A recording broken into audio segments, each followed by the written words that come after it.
is coming. People talk about violence. No, you haven't seen no violent blades yet.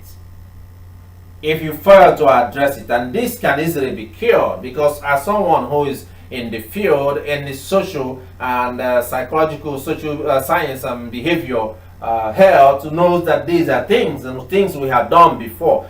Based on the evidence we have, know that these are things that can be resolved and can be cured if the politicians have the will and the leaders are interested in their own neighbors and their own children, instead of just ignoring them and only waiting for an opportunity to get into positions and into powers. But what is then statesman? What is leadership?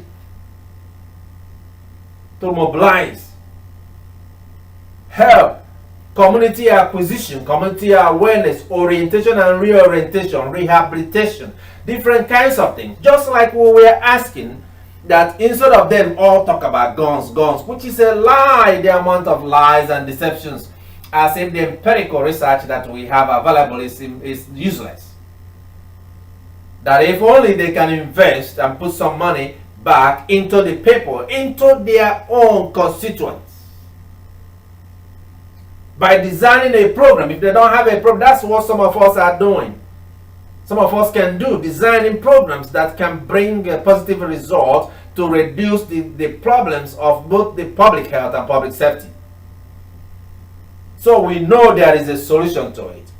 So it's not just only about those that are not able to work, those that can work, for we have seen and have done and shown the evidence that even those that never worked before for 3 generations were able to get a job and stayed in a job till today. But you have to be able to make the sacrifice, the kind of sacrifice we make in our programs. You have to be able to have that commitment and the patience and the tolerance and endurance and hard work to be able to invest in the future. I mean the young and the youth. And so are also some of you.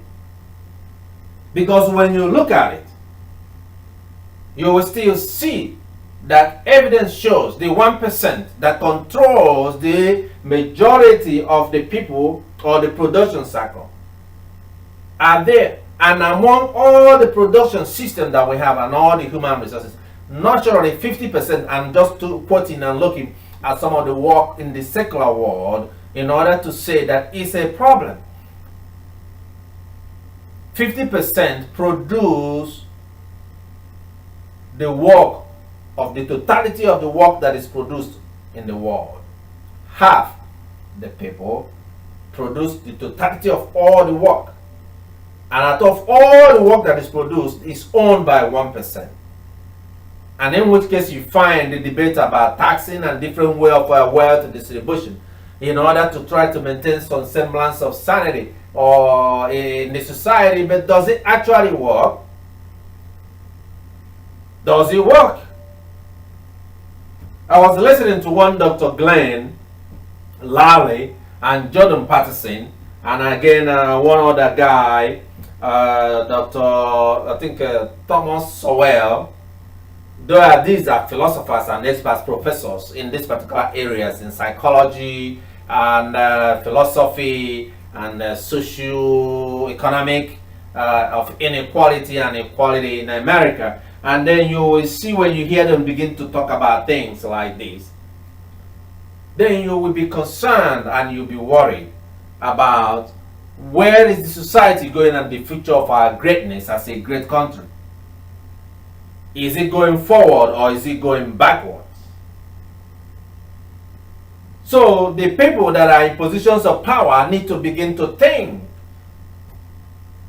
Because when you don't think about solution to a problem, you will never solve it. So there must be people that are just the whole essence of our democracy. That people, some people are empowered and have the ability to find solutions and solve problems. And that's why people may want to grant the authority and the power to become the ruler and the leader. That's the whole essence of our government. And if the government is not able to come up with solutions to solve a public problem and they'll reduce and eliminate social harm, then there will be violence and there will be illegality and there will be total disorder, anarchy. The competition that exists in men, if I may use the word, and it talk about a lot of more, the scriptures talks about sexual immorality and things, because of the nature of human being and man. That is not something new. Because men themselves, where they are unable to make a living for every man, they are driven by women. I didn't know anything about that, neither do I believe or agree with that, but it seems based on the research and what people who are experts in this field have said, that every man must engage and do everything, even if to engage in illegality, in order to acquire some wealth, so that they can be able for themselves to find themselves an acceptable choice to a woman of their like. So men live to please women. So if you decide to remove inopportunity from people, from men, to be able to work and earn an honest living, so that they can have enough resources to be able to be an acceptable choice to whichever woman that they approach, they love, then they will devise every other means that is illegal in order to achieve that purpose. Because women like a man that can be able to provide for them and take care of them, and be able to be man enough to be acceptable to them. If you don't have no money and you don't have no job, there is no prospect for the future, you cannot find a good wife to marry. Neither for those that live in a fornication, you cannot find a girlfriend or a girlfriend or a woman that you can call your own.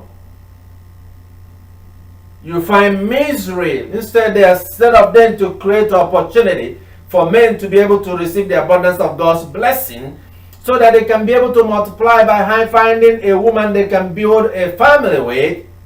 Instead, they're selling us that a man shouldn't go with a man, live in misery. So if you are a man and then you're a drug addict and then you are suffering and you have no means and then you are poor, then if you are this, you're just all kinds of confusion. These are established theory and your research, the secular research. And it's not just only a secular research. If you are aware of the popular Psalm 51 was written by David. Why? Because he himself devised every other evil means and illegality in order to take somebody's wife. What about Samson? We just read about Samson. Delilah. Even though the Lord have used him as an instrument